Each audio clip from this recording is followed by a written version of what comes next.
Hello guys, আজকে আমরা বানাতে চলেছি বাটার চিকেন মশলা।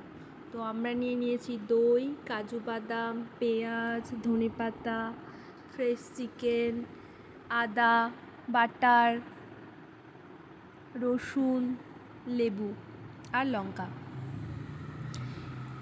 এই যে আমাদের দিদা হচ্ছে রসুন ছাড়িয়ে আমাদেরকে খুব হেল্প করছে। বহুদিন পর দিদা সুস্থ হয়েছে, তাই রসুন ছাড়িয়ে আমাদেরকে এটা প্রমাণ করতে চাইছে যে আমি এখন ঠিক আছি। এরপর আমরা আস্তে আস্তে চিকেনটা ম্যারিনেশন করার জন্য বিভিন্ন উপকরণ নিয়ে নেব।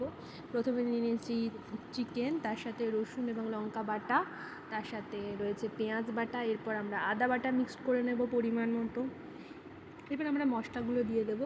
এটা হচ্ছে লঙ্কার গুঁড়োটা একবার দেওয়ার পর মনে হলো আর একটু দেওয়া উচিত, আমার মনে হলো না থাক, দরকার নেই।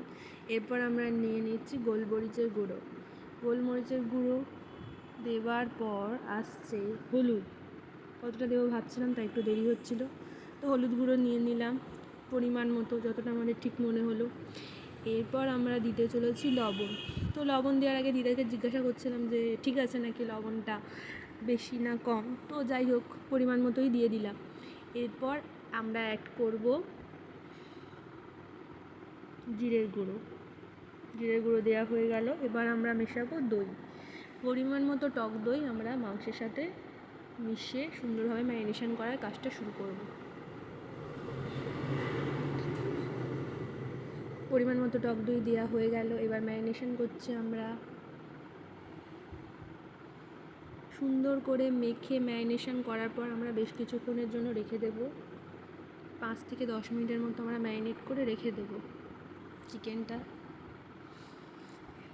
এরপর আমরা তার সাথে কিছুটা লেবু অ্যাড করে দিলাম, যেটা আমাদের আগে দেওয়াই উচিত ছিল, ভুলে গেছিলাম বলে পরে অ্যাড করে দিলাম। এরপর আমরা তেল দিলাম এবং তার সাথে দিয়ে দিলাম বাটারটা গরম হয়ে গেলে কড়াইটার মধ্যে আমরা দিয়ে দিলাম চিকেন ফ্রাই করার জন্য। চিকেনগুলো ভালো করে ভেজে আমরা উল্টিয়ে নিলাম, লাল লাল হয়ে না যাওয়া অবধি আমরা চিকেনগুলো ভাজতে থাকলাম। তো স্বাভাবিকভাবে কড়াইটা পুড়ে গেছে, আপনারা চাইলে কড়াইটা ধুয়ে নিতে পারেন।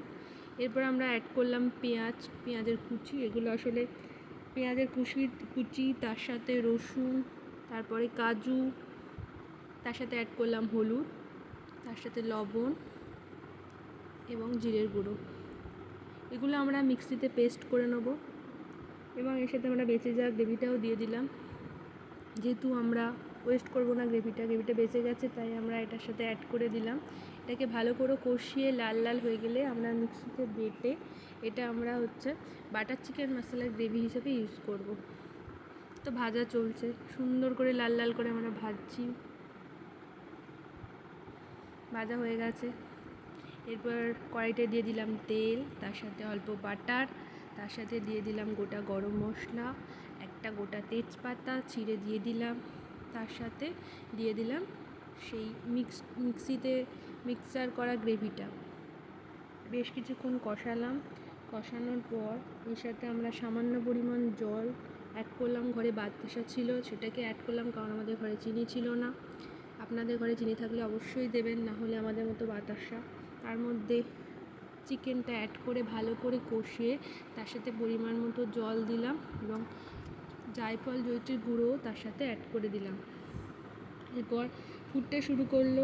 বেশ কিছুক্ষণ ধিমে আঁচে ফোটানোর পর, প্রায় 10 মিনিট ফোটানোর পর আমাদের বাটার চিকেন মশলা প্রায় রেডি হয়ে গেছে। আপনারা অবশ্যই বাড়িতে এটা ট্রাই করতে পারেন।